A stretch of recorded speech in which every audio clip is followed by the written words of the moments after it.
এখন পান্তা ভাত গরুরে দিলেও খায় না। আমার বাড়ি তো গরু আছে, এই যে 2 দিন মাহফিল হয়েছে, 5 ভাত বেশি রয়ে গেছে, তাই দেখলাম 2 বালতি দিয়েছে।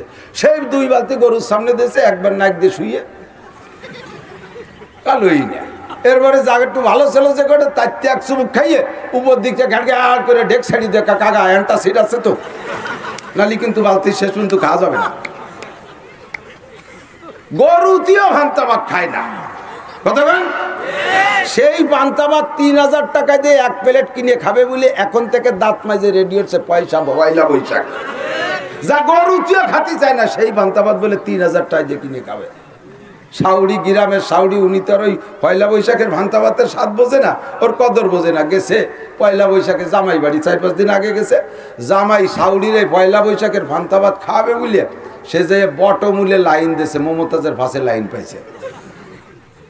পান্তা ভাত 1 প্লেট আর ইলিশ মাছ তা বটি দিয়ে কাটা যায় না, 6 মিলি কেটে নিয়েছে বলে পাতলা ফিনফিনিয়ে, তাই একটু ভেজে দিচ্ছে। আর 1 প্লেট পান্তা ভাত 1.5 ঘন্টা লাইনে দাঁড়ায় থেকে আনিয়ে তাই খুশিতে হাসতে হাসতে আসে, আম্মা ইয়া আমার কপালে অত না, আপনি জমিদারের মাইয়া আপনার কপালে পাইছে, খান আম্মা পয়লা বৈশাখের পান্তা ভাত, সারা বছর ভান্তা খাতে পারবেন ইনশাআল্লাহ। বছর শুরু করবেন ভান্তা দিয়ে, বছর যাবে ভান্তা খাতি খাতি। কত কর না কেন? আরে কথায় কথা আসে যে মুরব্বীরা কয়, এ বাড়িতে সকালবেলা না খেয়ে বেরোস, দিন যাবে না খাতি না খাতি। বাড়িতে সকালে পান্তা খেয়ে যাইস, দিন যাবে পান্তা খাতি খাতি। এরকম একটা প্রবাদ ছিল না, মুরব্বীরা কয়। তা বছর শুরু করছো ভান্তা দিয়ে, সারা বছর গরম ভাত পাবা কোন জায়গা? খালি খালি হাসি ঢেরে বিরক্ত লাভ নাই। এখন ওই পান্তা ভাত নিয়ে গেছে পিরিজি একটু ভাগ করে দিয়েছে। সাউরি তো জামাই যখন আনছে এখন তো খাইতেই হবে, আনন্দের সাথে খুব খুশি খুশি খাইছে। আর মনে মনে কর, বেটা তুই পান্তা ভাতের এত ভক্ত, তা তো আমার কোনোদিন কইস নেই। এই 1 প্লেট পান্তা ভাত আর টুকি ইলিশ মাছ, তাই 3000 টাকা দিয়ে কিনে এবার খালি আমার বাড়ি আয়, তোরে পান্তা ভাত দিয়ে মাটি দেবো। পান্তা ভাত কারে কয়? কয়েকদিন বার জামাই শাওরির বাড়ি গেছে, শাওরি সকালে পান্তা ভাত, দুপুরে পান্তা ভাত, রাত্রি পান্তা ভাত, জোহরে পান্তা ভাত, আসরে পান্তা ভাত, 5 ওয়াক্ত পান্তা ভাত, খালি পান্তা ভাত। 2-3 দিন কার পর কাম্মা এত পান্তা ভাত, কথা কবি না, লাস্টে পান্তা ভাতের হাড়ি দিয়ে তোর মাথায় হেলমেট বানাই দেবে। শয়তান, 1 প্লেট পান্তা ভাত 3000 টাকা দিয়ে খাইছি। আমি কয় প্লেট খাইছি টাকা বেলা পান্তা ভাত। আল্লাহু আকবার। এখন কেউ খায় না, গুরুবতার অভাব চলে গেছে, কি যায় না? কথা বলেন, অভাব চলে গেছে না তো? সব্বান না আলাইকুম দুনিয়া সব্বা, সব জায়গার থেকে অভাব চলে গেছে, সব জায়গার থেকে অভাব চলে গেছে। মাদ্রাসায় সেই অভাব আর এখন ঠিক কিনা? আল্লাহু আকবার। দোস্ত, হাটাজারি মাদ্রাসা শুরু হয়েছে অভাবের ভিতর দিয়া। হাদিস আছে, বাদাল ইসলামু গরিবান ওয়া সায়াউদুহু কামা বাদা ওয়া তুবা লিল গুরাবা। এই হাদিসের বিভিন্ন রকম তরজমা করা হয়, তার ভিতরে একটা তরজমা, ইসলাম শুরু হয়েছে অভাবী আর গরিবদের মাধ্যম দিয়া, চলতে থাকবে গরিবদের ভিতর দিয়া। বড় লোকের গায়ে ইসলামের ছোঁয়া লাগে না। নবী বলেন, ওয়া তুবা লিল গুরাবা, হে গরিবরা আমার দিক তাকা। গরিবদের ভিতর দিয়ে ইসলাম, আমরা ইসলাম পেয়ে খুশি না বেজার? জোরে হলো না? আমাকে সারা দুনিয়ার প্রেসিডেন্ট বানাই দেওয়া হবে, এখানে এসে বলা হবে তুমি ইসলাম ছেড়ে দাও, মানতে রাজি? সারা দুনিয়ার কি বলা হয়, জাতিসংঘের মহাসচিব বানাই দেওয়া হবে, আর আমারে বলা হবে 1 মিনিটের জন্য ইসলাম ছেড়ে দাও, আমি ছাড়তে রাজি না, জীবনেও কোনোদিন রাজি না। আমি আমার ধর্মের পর 100 আত্মতৃপ্ত, আমি খুশি আছি। এই ইসলাম চলতে থাকবে গরিবদের ভিতর দিয়া, চলেও যাবে গরিবদের হাত থেকে। কাজেই নবী বলেন, গরিবরা বড় ভাগ্যবান, গরিবরা বড় ভাগ্যবান। কিয়ামতের ময়দানে দেখবা, ফাসাউফা তারা ইদান কাশাবাল গুবারু আবারাসুন তাহতা রিজলিকা আমহিমারু। দিক তাকান, দুনিয়ায় কিছুদিন ঝগড়া করে গল্প করিয়া কেউ জিতে যাচ্ছে, হতে আমাদের কিছু আসে যায় না। কতক্ষণ? হ্যাঁ, হুজুর হলি চাকরি হয় না, হুজুর হলি এটা হয় না, সার্টিফিকেট নাই চাকরি হবে না, এ হবে না, তা হবে না। থাকো পিছে, হুজুর হলি পারা মেম্বার হতে পারবে না, হুজুর হলি চেয়ারম্যান হতে পারবে না, হুজুর হলি এমপি হতে পারবে না, হুজুর হলি মন্ত্রী হতে পারবে না, হুজুর হইলে পারা ডাক্তার ইঞ্জিনিয়ার হতে পারবে না, হুজুর হলি পারবে না। সব হুজুরকে পিছে রাখছে, আর সব জেনারেল সার্টিফিকেটের সব সামনে। মন খারাপ, মনটা বড় খারাপ। আমার উস্তাদ ছিলেন মৌলানা আকেল আলী সাহেব হুজুর। হুজুরে কইলাম, হুজুর সবে বরাতে আল্লাহর কাছে চাইলে আল্লাহ দেয়, তো সবে বরাত তো আমরা হুজুররাই বেশি পালন করি। তারপরে ঘুমেতে উঠে কাইলো যে ডাইল, আইজো সেই ডাইল। কি দেখি হলো তো বুঝলাম না। আর এই যে দুনিয়ায় যারা দাঁতে খরা বাঁধাই যে নাবিতি তেল মাখাইয়ে ঘুমাইছে সন্ধ্যে রাত্রি, আর বেলা 9টার সময় খরার তাপে উঠছে, সে সকালে উঠে এদিক দিয়ে 10 লাখ ওদিক দিয়ে 20 লাখ কোটি কোটি টাকা আসতি তালে রয়েছি। এ সবে বরাতের তাৎপর্য তো কিছু বুঝলাম না। হুজুর কয় মিয়া দুনিয়ার আখেরাতের হিসাব নাও, এ দুনিয়ার আখেরাত কেমন? একটা সেম কোয়ালিটি একটা বিবাহের অনুষ্ঠান তুমি ধরো, যেদিন এই বিয়ে করতে যান, যেদিন বর বিয়ে করতে গেছে সেদিন বরের উপলক্ষেই তো সব খানা, নাকি বলেন? বর না গেলি 500 যাত্রী শাহজাহান খান গেলিও খাতি দেবে না, গেট খুলবে। আমাকে ওই জায়গার এক বিয়েতে সবাই রেডি হয়েছে, বর সে বগলে কাশি একখানি মাঠে যাচ্ছে। এ তুই যাবি না? তোর আলো বিয়েতে তুই মাঠে যাই জান, আমরা গেলে খাতি দেবে নাকি? ওখানে আমার হলো বাট কাটতে হবে, মাঝি বাইরে নিয়ে যাও। ওর বাট কাটতে হবে বলেও বিয়েতে যাবে না, মাঝি বাইরে নিয়ে যাও। মাঝি ভাই কেন? মাঝি ভাইয়ের বাপরে নিলেও গেট করবে বর ছাড়া। তো বরের ওসিলায় সব খানা, কিন্তু বরের ওসিলায় যদিও খানা হয়, বর খায় কম পায় বেশি। বর বিয়ের দিন পায় বেশি খায় কম, আর যাত্রীরা পায় কম খায় বেশি। আপনাকে দেয় ছোট ছোট একটুক প্লেটে, বররে কি দেয়? তবলিগির খানসা ভরিয়ে দেয়। আপনাকে এক গরু কাটে টুকরো টুকরো দেয়, ওরে আস্ত খাসি একটা উঠে দিচ্ছে, জিব্বে কামড়ায় দিয়ে কাইতে ছুঁয়ে দিয়েছে, গরুর মাথা শিং সহ উঠে দিয়েছি। এত বড় বড় ডিম, চার এক ডিম পারতে 2 মুরগি লাগে। কোন জায়গাতে জোগাড় করছে? 60 প্রকারের ফিটে মরিচ দিয়ে বানাইছে 12 প্রকারের ফিটে, এই করে টরে দিয়েছে। কিন্তু সে কি সব খায়? সে লজ্জায় মাথা নিচে রুমালির তল দিয়ে একটু মুখি দিয়েছে, তা আবার লজ্জায় পড়ে যাচ্ছে, খাইতেই পারতেছে না। কারণ ওর কি দিয়ে নাই তা না, ও তো খাবে বলে 3 দিন আগে খাওয়া ছাড়ান দিয়েছে। ওর নজর হলো যে আল্লাহ, ওর তো খাবারের দিক নজর না, ওর নজর হলো ঘরের দিক, যে বাবি দেখায় ননদ না দিয়ে তাই। বিয়ে মাইয়ে দেখতে আইছে, বাবিরে দেখাইছে, বাবি চেয়ারে বলে ননদ কালা দেখাইতেছে, পছন্দ হয়ে গেছে, বিয়ে দিয়ে দিয়েছে ননদ। আল্লাহ এই 2 নম্বরের ভালাই না পড়ি, এই চিন্তাই ওর খাওয়া দাওয়া সব শেষ, ওর টেনশন। তাই সবাই খেয়ে যায়, ও সেদিন খায় না। জামাই শাউরি বোঝে যে ওরা খাইতে পারে না, আজকে ওদের কষ্টে কাটছে, ওদের খাওয়ার একটা দিন আছে। বরযাত্রী খেয়ে দিয়ে চলে গেছে। 3 দিন পরে জামাই মেয়ে ব্যাকে আসে শ্বশুর বাড়ি। আমাকে ওই দিক কয় মেলানি, ফিরে আসে না, ওরা কি কয়? মেলানি তো কয়। এই মেলানির তারিখই জামাই আর মানে শ্বশুর শাড়ি হিসেব রাখছে যে আমার জামাই মেয়ে ওদিন খাতি পারে নাই। মাই তো কানতেই তালে রয়েছে, আর জামাই তো ওই টেনশনে খাতি পারে নাই, খাইয়ে গেছে তো সে শগুনির দলে। এখন এই দিন খাওয়াবে, আসবে জামাই মেয়ে 2 জন, আর সাথে হয়তো ছোট 2 ভাই বোন আসবে। কিন্তু জামাই বড় সামাজিক মানুষ, বন্ধু জোটছে 20 জন। নদী পার হইয়ে খেয়া পার হইয়ে আসবে, বিলির মধ্যে দিয়ে তাকায় রয়েছে, জামাই মেয়ে কেউ আসে, দলে দলে পার হয়ে চলে যায়, দলে দলে পার হয়েছে যায়। লাস্টে একটা দল দেখে যে আসতেছে, মনে করছে যে এরাই হবে, এর মধ্যে আমার জামাই মেয়ে। দেখে যে হাত ঠিকই আছে, সালেহ আর আব্দুর রহমান আইসে সাথে, ওই বাড়িতে 2 আছে, উনার একটা গেছিল, সেটাও বেরোতে আইসে সাথে। এখন মনে করছে 5-6 জন, তাদের জন্য বড় 2 মুরগি রান্না করছে, আর সেইভাবে 2 জনের পরাণ ভরিয়ে খাবে 2 জামাই মেয়ের আস্ত 2 মুরগির রোস্ট। ইতিমধ্যে আস্তে আস্তে দেখা যায় সেই দামলা 20 দিয়ে 20 টিয়া সেই জামাইয়ের সাথে ধুয়ে পড়ছে। আইসে সেগুলোর হিসেব আছে নাকি, এ ডুয়ার উপরে মারিয়ে দিচ্ছে, ও ঘর ভরে মারিয়ে দিচ্ছে, সেন্টে নিয়ে বাগান মানে বাড়ি ঘর বাসায় ফেলাই দিচ্ছে, দাঁড়ায় দাঁড়ায় পেশাব করিয়া। জামাই শ্বশুর সামাজিক মানুষ রাগে ফত করতেছে, কিন্তু কিছু তো করতে পারে না, জামাই কষ্ট পাবে। এখন চিন্তা করছে যে এই 20 জনকে আমি 2 মুরগি খাবো, তাতে আমার জামাই মেয়ের কপালে আইজও কিছু হবে না, ওকে আগের থেকে সাইজ করে ফেলতে হবে, কি দিয়ে সাইজ করবে? জ্যৈষ্ঠী মাসের দিন একজন গাছে ওঠ আম পা, এই রোদের মধ্যে দিয়ে মেয়ারা আসছে, এদের পেট গরম হয়ে গেছে, এই আম পাড়িয়ে সুন্দর করে 2 প্রকারে মাখাবি, তাল গুড় দিয়ে মাখাবি জল করে, আর একটু শুকনো করে মরিচ পেঁয়াজ দিয়ে মাখাবি, এ খাইলে গরম কাটে। বড় গামলা ভরে আম, সুবু আম, টক আম কেটে দিছে। ওরা কয় তাই সব আপনি কি কবিরাজি ভরছেন নাকি? কিভাবে জানলেন এই চুবু আম খালি বেড়া গরম কাটে? খাওয়াবিটা খাইয়ে দাও, গলা ডিশ করে মারিয়ে দিছে এখানে। এরপরে দেখছে বসছে যেতে পেট ভরে নাই, এরপরে দেখছে ছাতু, পায়রার ছাতু তাল গুড় দিয়ে চুমুক দিয়ে খাইছে এক ডিশ করে।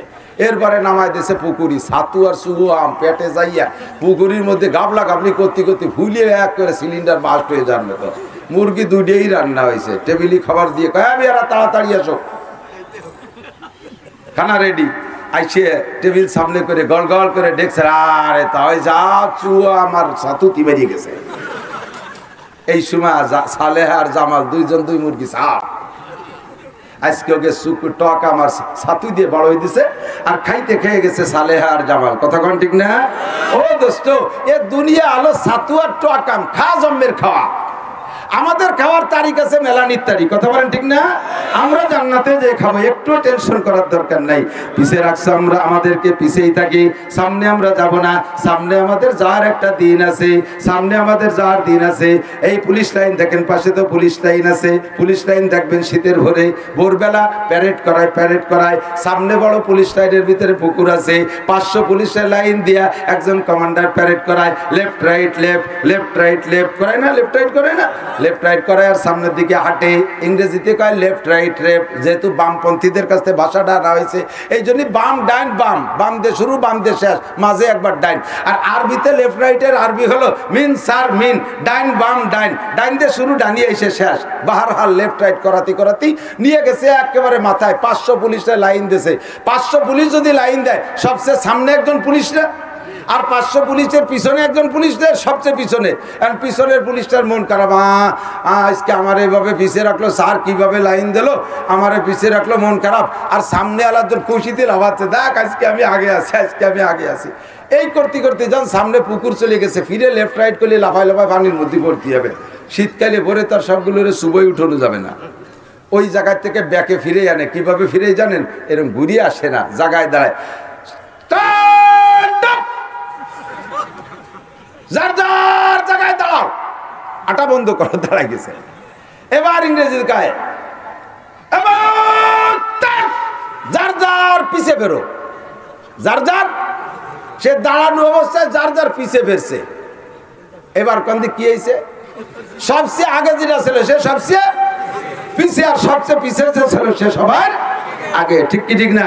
দুনিয়ার লেফট রাইটে হাঁটতেছি, উলামায়ে কেরামরে পিছে রাখছো, উলামায়ে কেরামরে পথে দাও না, উলামায়ে কেরামরে সামনে যাইতে দাও না।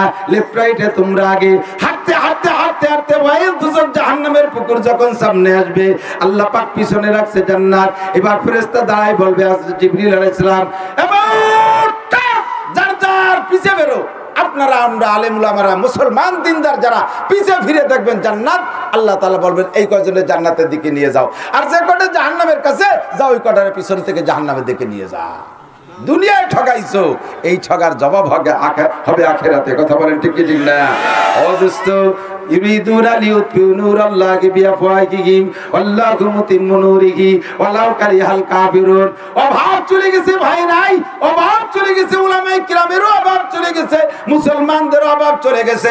লা তুসাব্বানা আলাইকুমুদ দুনিয়া সাব্বা। হাটাজারি মাদ্রাসার সোনের ঘর মনে আছে নাকি? পায়খানা বানাইছে খাল কাইটা, এদিক পায়খানা বানাইছে খাল কাইটা, পাহাড়ি সন্ধে বেড়া। এখন পায়খানা যে কটা, তাতে ছাত্র অনেক বেশি। রাতের বেলা ভোরবেলা উইটা সবাই যে রুমে যায়, যে সে ভিতরে বাইরেতে কাজ দেয়, ভিতরে একজন কাজ দেয়। এখন আইছে তো ধুমসা চাপ, এই চাপ ঠেয়াতে গেলে সময় অতক্ষণ অপেক্ষা করা সম্ভব না। যাইয়ে পাশে মাঠে যে যেখানে পারে সেই জায়গা। কিছুদিন পরে ওই মাঠের জমির মালিক আইসা হুজুরে বলতে, হুজুর আমরা ছেলেবেলেকে জন্য আর কটা পায়খানা বাড়ান, এরা এরকম আমার এই যে জমি নষ্ট করে ফেলাইছে, পায়খানা করে দেন। কিভাবে পায়খানা করছে? হুজুর কয়, মিয়া আমার তালবে আলিমরা পায়খানা করছে, তুমি পায়খানা দেখলি টের পাও যে হুজুরকে পায়খানা তো সবই একরকম, আমার হুজুরকে দোষ দাও। কয় যে হুজুর, হ্যাঁ হুজুরকে পায়খানা দেখলি চিনা যায়। কিভাবে? প্রত্যেক পায়খানার দ্বারা যে 3-3টে ডেলা, পাবলিকে ডেলা ব্যবহার করে না, এই 3 ডেলা দেখে বলছে হুজুরকে পায়খানা। হুজুর কয়, আমি তোর বইরে বুর পায়খানা কোদাল দিয়ে সাফ করে দেবো। তবে আমি খুশি হলাম যে আমার তালবে আলিম এমন ভাবে করছে যার পায়খানা দেখলে বোঝা যায় যে হুজুরির পায়খানা। কথা বলেন না কেন? আলেম উলামার সবকিছু দেখলে বোঝা যাবে এটা আলেম উলামার, এটা মাদ্রাসায় পড়া।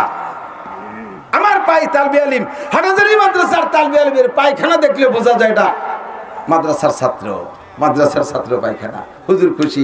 এখন হাটাজারি আকাশচুম্বী বিল্ডিং, থাকবে না এদেশের অভাব, সব চলে যাবে। ও মুসলমান, ধর্মের বাতি জ্বালাবে কে?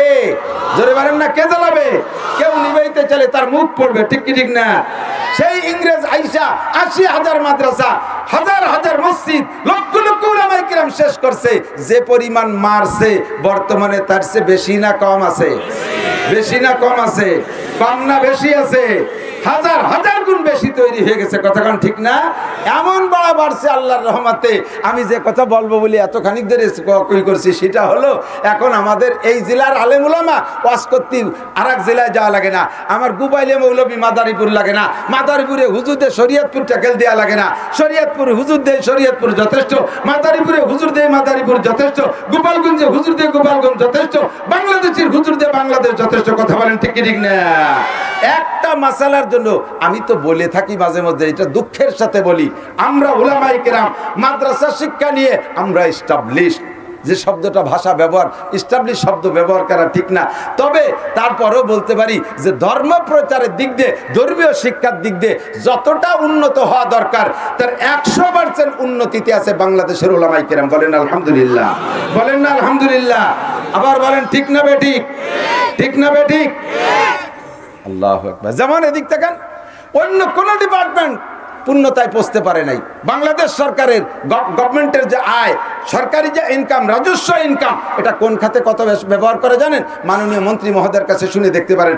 75% শতকরা 75 টাকা, 100 টাকায় 75 টাকা, টাকায় 75 পয়সা, টাকায় 75 পয়সা দুইটা খাতে ব্যবহার হয়। একটা হলো শিক্ষা খাত আর একটা হলো সামরিক খাত। একটা শিক্ষা খাত আর একটা সামরিক খাত, দুই খাতে 75 টাকা আর 25 টাকা আমাদের সবার জন্য। তার মধ্যে আমরা কওমি মৌলবীরা চাইরে নাও আগে পাই না, আমাকে জন্য কোনো বরাদ্দ নাই। আপনাকে জন্য আসে, সেই সুবাদে একটু কারেন্ট পারেন্ট খাই, আমাকে নামে কোনো বরাদ্দ নাই। এদিক শিক্ষা খাতে এত টাকা, সামরিক খাতে এত টাকা খরচ করার পরেও এই দুইটা খাত পূর্ণাঙ্গতায় পৌঁছাতে পারে নাই। এখনো পুলিশের একজন বড় অফিসারকে চায়না প্রশিক্ষণে পাঠানো হয়, ইন্ডিয়া প্রশিক্ষণে পাঠানো হয়, আমেরিকা প্রশিক্ষণে পাঠানো হয়, আর্মি অফিসারদেরকে বিদেশে প্রশিক্ষণে পাঠানো হয়। ডাক্তারি পড়ে, ডাক্তারি মেডিকেল সায়েন্সে লক্ষ লক্ষ টাকা খরচ করে মেডিকেল সায়েন্স বিশ্ববিদ্যালয় বানাইতেছে, প্রযুক্তি বিশ্ববিদ্যালয় বানাইতেছে, অথচ বিজ্ঞানী আনতে হয় বিদেশ থেকে। এত ইঞ্জিনিয়ার পড়ে, ইঞ্জিনিয়ার বানাইয়া পদ্মা সেতু বানাতে চায়নার ইঞ্জিনিয়ার দিয়া, তেল উঠতে হয় চায়নার ইঞ্জিনিয়ার দিয়া। তাহলে যাদেরকে পড়ালাম, বস্তা বস্তা পয়সা খরচ করলাম, তার যাদের পিছনে, তারা ইঞ্জিনিয়ার হয়েছে না ইঞ্জিনিয়ারই হয়েছে? গেল কোথায় আমার এই টাকা? ফাঁকে দোষ হয়। আল্লাহু আকবার। আমরা সায়েন্স পড়ি না, বোমা কটা আমরা বানাই। যারা সায়েন্স পড়ে, তোমরা একটা গোলার টিম একটা গুলিও বানাতে পারো, ইয়ার গানের গুলিও বানাতে পারো না। আমরা সায়েন্স না পড়ে বোমা কটা আমরা বানাই। অতি লজ্জা করে না? কথা বলেন না কেন? ও দোস্ত, এবার সরকারি বড় বড়রা দেশের ডাক্তারের কাছে নিরাপদ নয়, এ দেশের ডাক্তারদের পর বিশ্বাস নাই। মন্ত্রীদের ছেলে মেয়ে, মন্ত্রীদের ফ্যামিলির সদস্য অসুখ হলে চেন্নাই চলে যায়, সিঙ্গাপুর চলে যায়, লন্ডন চলে যায়। তাহলে যাদের পিছনে মেডিকেল পড়াইয়া লক্ষ লক্ষ কোটি কোটি টাকা খরচ করছেন, তাদের পিছনে এই টাকাটা কেন খরচ করলেন? দেন মৌলবীকে, ইনশাআল্লাহ মৌলবীদের পিছনে খরচ করলে এরা ডাক্তারও তৈরি করে দিতে পারবে, বিজ্ঞানীও তৈরি করে দিতে পারবে। ইনশাআল্লাহ এদের ভিতরে সবকিছু করা সম্ভব। কথা বলেন ঠিক কি না? প্রমাণ করে দিয়েছে আফগানি মোল্লারা, আফগানিস্তানের মোল্লারা তা প্রমাণ করে দিয়েছে, ঠিক কি না? 42টা ক্ষমতাদার ন্যাটো শক্তিশালী বাহিনী রে মাত্র বন্দুক দিয়ে গুলিয়ে দিয়ে জুতোর মালা গলায় দিয়ে ছাড়িয়ে দিয়েছে। প্যান্ট পরার সময় পাইনি, ল্যাংটাও বিলালাড়ি দৌড়েছে। আমরা পূর্ণতায় পৌঁছেছি। সারা পৃথিবীর শ্রেষ্ঠ হাফেজ কোন দেশে? কথা কয় না। সারা পৃথিবীর শ্রেষ্ঠ হাফেজ কোন দেশে? মাত্র একবার না বারবার? একবার না বারবার? বারবার, ঠিক কিনা? এবং সারা পৃথিবীর শ্রেষ্ঠ কারিও বাংলাদেশে আল্লাহর রহমতে। সারা পৃথিবীর শ্রেষ্ঠ হাদিসের উপরে মুহাদ্দিস তাও বাংলাদেশে হযরত মাওলানা আব্দুল মালিক সাহেব। আমরা পিছিয়ে নেই। শরীয়তের কোনো মাসালা আনতে আমাকে সৌদি আরব যাওয়া লাগে না, কোনো জায়গা যাওয়া লাগে না। এই যারা সৌদি আরব 2-4 বছর ছাগল টাগলরা ইয়ে করে টাকা নিয়ে আসে বাড়ি, আর সেই বুহির বার ছানা বান্ধে বারবার এরকম ফাঁকা ফাঁকাত মারতে দাঁড়িয়ে থাকে। রমজান মাসে এসে তারাবি 8 রেখাতে পড়ে আর ওই কাগজ ছাপায় বাড়ি বাড়ি বিটিকে বলতে বুখারি শরীফ বিতরণ করে বেড়ায়। বগল ভরে বুখারি শরীফ নিয়ে তুই বুখারিও কতখান কতগুলো আনছি? 60 খেন আনছি। 2 খেন বুখারি এক হাতে ধরে রাখলাম, তুই 60 খেন আনছি, তোর বুখারির কয় পাতা? 6 পাতা। নারী বুখারিরে বেশ যেতে, মহিলাকে কাছে দেশে, মহিলারা বুখারি কান ধরে চুলোর বেটি তুই দেশে, তারপর বিলিয়ে এসে শুয়ে রয়েছে। তুই বুখারিরে বেশ যেতে জন্য 6 পাতার মধ্যে নিয়েছিস। যা মাদ্রাসায় যা, যে দেখ বুখারি কয় পারা। আল্লাহু আকবার। তোরে পাঠাইছি সৌদি আরব যাইয়ে কয়টা ছাগল ভেড়া চড়াইয়ে কয়টা টাকা আনবি, আইসে মাদারীপুর বাজারে একটা দোকান দিয়ে বুড়ো কাল পর্যন্ত দিয়ে মুছে খাবি। তুই ওই মশলা আনতে গেছিস কে? চণ্ডীবুদ্ধির পিসাব 20 বার গেল, সে তো আনে না। হাটাজারির হুজুর 50 বার গেল, সে তো আনে না। আব্দুল গফফার সব 50 বার গেল, সে তো আনলো না। আমরা কতবার গেলাম, আমরা আনলাম না। তুই অতি গেছিস কে? বাংলাদেশে কোনো মশালার জন্য বিদেশে যাওয়া লাগবে? আল্লাহর রহমতে আল্লাহ জায়গা মতো পৌঁছে দিয়েছে, ঠিক কি ঠিক না? ইউরিদুনা লিইউতফিউ নূরাল্লাহি বিআফওয়াহিহিম ওয়াল্লাহু মুতিম্মু নূরিহি ওয়ালাউ কারিহাল কাফিরুন। চেরাগে রাকে ইজাত বার ফুরুজাত কাছে কাস্তব জানাদের শেষ বাসুজাত। ধর্মের যেই বাতি আল্লাহ জ্বালায়, ওই বাতি কেউ নিভাইতে গেলে তার মুখ দাড়ি চুল মূল সব পুড়িয়ে সাফ হয়ে যায়। বন্ধুরা, ইসলামের বাতি জ্বালানোর দায়িত্ব নিয়েছে আল্লাহ, কাজে কেউ নিভাইতে পারবে না। যত নিবেতে যাবা তত ছড়াবে, যত নিভাইতে যাবা তত ছড়াবে, ঠিক কি ঠিক না? আল্লাহু আকবার। এক সময় দেশে পর্যাপ্ত পুরুষ মাদ্রাসা ছিল, মহিলা মাদ্রাসা ছিল না। আমি নিজেও মহিলা মাদ্রাসার ঘোর বিরোধ ছিলাম। মহিলা মাদ্রাসা এই এক দেশ থেকে আরেক দেশে যে বিটিরা পড়বে, যাতায়াতে রিস্ক ইত্যাদি মনে করে বিরোধ ছিলাম। কিন্তু আমি আপাতত ছোট ছোট মেয়েদের 10 থেকে 12 বছর বয়স পর্যন্তর মধ্যে পড়ার অনুমতির মধ্যে আমার ব্রেনটা আছে। বড়দের ব্রেন বড় হয়ে গেছে, তারা দাওরা হাদিস মুহাদ্দিস পর্যন্ত অনুমতি দিয়েছে। আমি ছোট মানুষ, আমার ব্রেন আপাতত 12 বছরের মেয়ে পর্যন্ত গেছে, তার উপরে আমি নীতি পারতেছি না। এর পর্যন্ত ভিতরে থাইকা মেয়েরা কোরআন শরীফ পড়া শেখা দরকার। মেয়েরা মুফতি মুহাদ্দিস হওয়া জরুরি না, কারণ কোন মাইয়া মসজিদে ইমামতি করবে না, কোন মাইয়া ঈদগাহ ইমামতি করবে না, কোন মহিলা মাওলানা মাঠে বয়ান করবে না, কোন মহিলা পীর হতে পারবে না।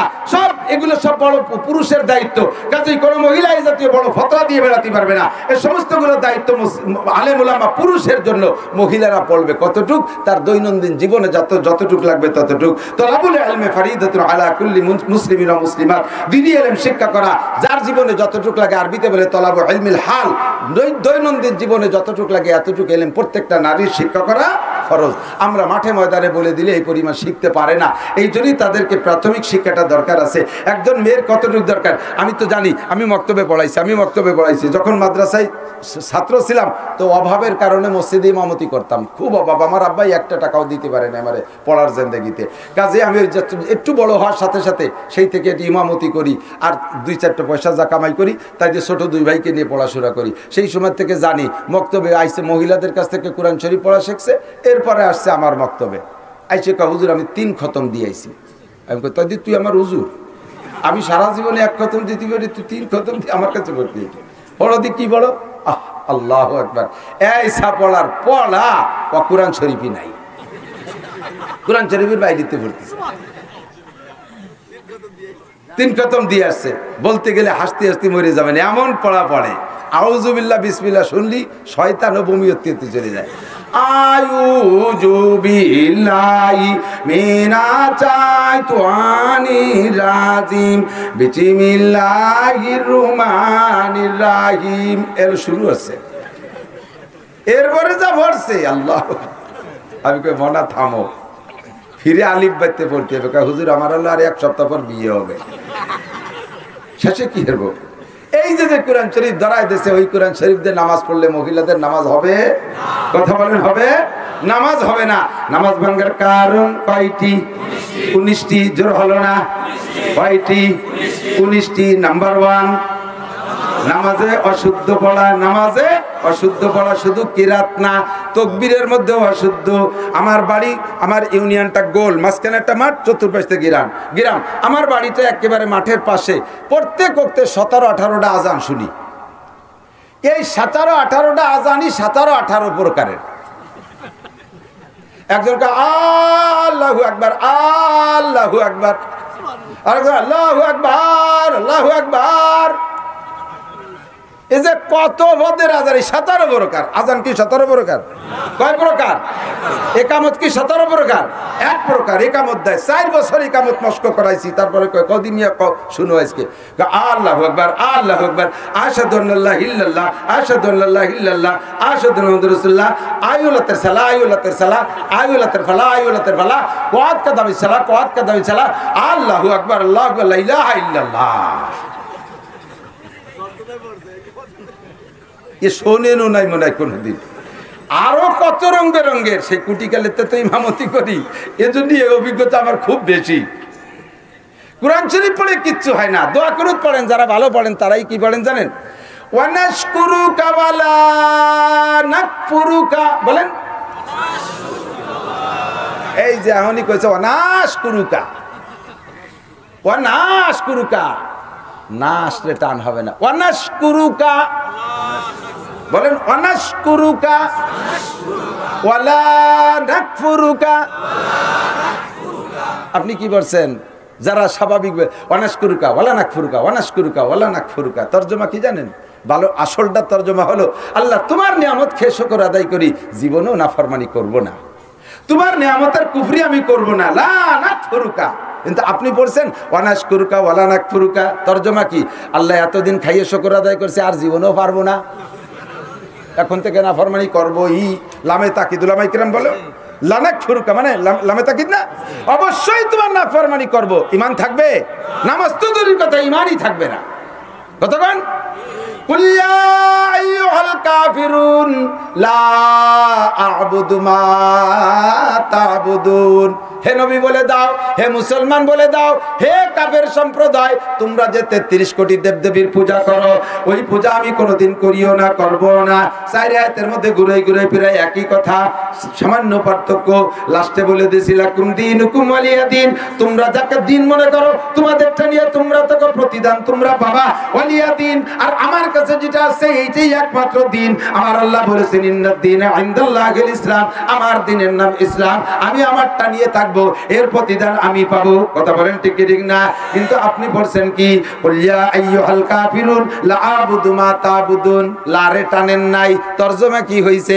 হে কাফের ভাইরা জেনে নাও, হিন্দু ভাইরা, তোমাদের সাথে যদিও পূজা পাঠ তো দিন করি নাই, অবশ্যই সামনে দুর্গা পূজায় আসিতেছি, সরস্বতী পূজা করিবই, লক্ষ্মী পূজায় প্রসাদ খাবই, বড় পূজায় হাজির হবই। আর আসলে দেখি তাই, মুসলমানরা দুর্গা পূজায় যায় কি যায় না, সরস্বতী লক্ষ্মী পূজায় যায় কি যায় না, হিন্দু বাড়ির থেকে লাড়ু খায় কি খায় না? এই হিন্দু বাড়ির লাড়ু খায় না কন? হে আচারও গল্প মারে, মুসলমানকে বাড়ি ঈদের দিন গেলাম, এক চামচ সিমই দিল না। আর দুর্গা পূজা সরস্বতী পূজার সময় হিন্দু বাড়ি গেলাম, বৌদিরা লাড্ডু খেতে দিয়েছে, তোমারে বৌদি লাড্ডু খেতে দিয়েছে, লাড়ু খেতে দিয়েছে। বৌদির হাতের লাড়ু না খাইয়া মাদ্রাসায় আইসো, মাটি দিয়ে কুলুক বানানো আছে, তাইতে 3টে খাইয়া গিলাস পানি খাইয়া। মুসলমান তুমি ও জায়গা যাইয়া ছেলে মেয়ের টাকা দাও, হরিণের মূর্তি, কুত্তর মূর্তি, শুয়োরের মূর্তি, মাটি, এই সমস্ত মূর্তিগুলো আইনা শোকেস ভরে সাজায় রাখে। আবার ইদানিং কালে বড় লোকরা সিরামিক করিয়ে দিয়ে বানানো, করিয়ে মাটির চীনা মাটির বানানো বড় বড় মূর্তি, বিশাল হরিণ, এ নায়কের মূর্তি, অমকের মূর্তি, বাঘের মূর্তি, সিংহর মূর্তি, হরিণের মূর্তি, তারপরে এসে কি কয় যে গাংসিলের মূর্তি, এগুলো এনে শোকেস ভরে সাজাইয়া যায় নামাজ বিছে নামাজ পড়ে, আল্লাহু আকবার, লা আ'বুদু মা তা'বুদুন। ও মূর্তি তোমাদের পূজা করব বলেই সামনে এনে সাজাইছি। হিন্দুরা যায় মন্দিরে, আমি মন্দির বানাইছি ঘরের মধ্যে, হিন্দুরা যায় মন্দিরে, আমি শোকেস ভরে ফেলাইছি মূর্তি দিয়া। আমি তোমারে ঘরে বসে সিজদা করি, নামাজ হবে? জোরে বলেন হবে? নামাজ হবে না। মহিলারা যে নামাজের কত মাসালা জানে না, এদিক তাকান, আইম্মায়ে মাসাজিদরা, ইমাম সাহেবরা তাকান, আমার দিক তাকান। মসজিদের ইমাম সাহেব 500 মুসল্লি আছে, তার মুসল্লি, এই 500 মুসল্লির নামাজের জিম্মাদারি ইমামের কাঁধে। কথা কয় না? ঠিক না? ইমামের যদি নামাজ নষ্ট হয়, 500 মুসল্লির নামাজ শেষ না? এই 500 মুসল্লির নামাজ শেষের মানে কি, তর্জমা কি, রেজাল্ট কি? কিয়ামতের ময়দানে আপনারা ঈশার নামাজের জন্য ডাকবে, এক এক করে তাউলুমাই হাসাবু বিল আব্দুল মাল কিয়ামতিস সালাহ। আগে নামাজের হিসাব হবে না? এই আব্দুল মালিক মোল্লা এদিকে আসো, তোমার নামাজ কো? সারা জীবনের নামাজ দেখাইছে, আইসে দেখা যায় 12ই ডিসেম্বর ঈশার নামাজ নাই, আটকে গেছে। ফেরেশতাকে বলতে কি কথা বাড়াচ্ছ কালো, কত লোক রয়েছে সেটি দাও তাড়াতাড়ি। কালে সেই ঈশার নামাজ তো পাচ্ছি না ওনার খাতায়। হয়তো না বললি বাবা কোন জায়গায় থেকে, বলো পড়ো নাই কে? এই মিয়া তুমি নামাজ পড়ো নাই কে? যে নামাজ পড়ি নাই মানে গ্যাঞ্জাম বাদাবার এই হাসরের মাঠে নামাজ পড়ছি, ঈশার নামাজ আমি জামাতে পড়ছি, আমার সাথে আরো কত মানুষ ছিল, সবাই সাক্ষী।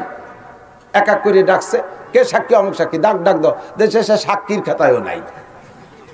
পুরো মসজিদের কের খাতায় নেই। ঘটনা কি এইরকম মার দিছে সবাইকে তোমার ফেরেস্তারা লেই নেই, আল্লাহ তোমার ফেরেস্তারা লেখি নেই। ফেরেস্তারা কয় এই নোটক বাট উস্কুত, কথা কবি না, আমাদের নাম কিরামান কাতিবিন, সম্মানিত লেখক, উল্টো পাল্টা লেখলি এই পথ ঠিক থাকতো না, তুই ফোর গিয়ার লেখবো না, এ কাম হতেই পারে না। মা ইয়ালফিজু মিন কাউলিন ইল্লা লাদাইহি রাকিবুন আতীদ, কলেজের পিছনে বাথরুমের পাশে যে কার সাথে ফিট ফিট করে কথা কইছে তাও লেখা আছে। এই রাত 12টার পরে ফ্রি টক টাইমে কার সাথে গল্প করছি দেখা আছে না নাই, ভিডিও করে রাখছি। আর আমি তুই নামাজ পড়বি আমি লেখবো না সারা জীবনে? না, তোর সাথে আমার কোনো গ্যাঞ্জাম আছে না, জায়গা জমি নিয়ে ঝগড়া আছে, পড়িসটাই তাহলে কিনে এন কয় যে আল্লাহ কয় যে ঘটনা কি এই পুরো মসজিদের মাইর খেলো কে দেখবি ইমাম সাহেবের কাছে শোন পড়ছে নাকি। ওরা কয় যে আল্লাহ ইমাম আমাদের সাক্ষী, ইমাম সাহেবরে রাখবে, তোমার পেছনে এরা নামাজ পড়ছে? জি আল্লাহ পড়ছে, তাই খাতায় লেখে নাই কে? তা তো বুঝতেই পারতেছি না। ইমাম এবার ফেরেশতাকে বলবে দেখো তো ইমামের খাতা, যাচ্ছে সে ইমামেরই নামাজ নেই, ঈশার নামাজ ইমামেরই নেই। এই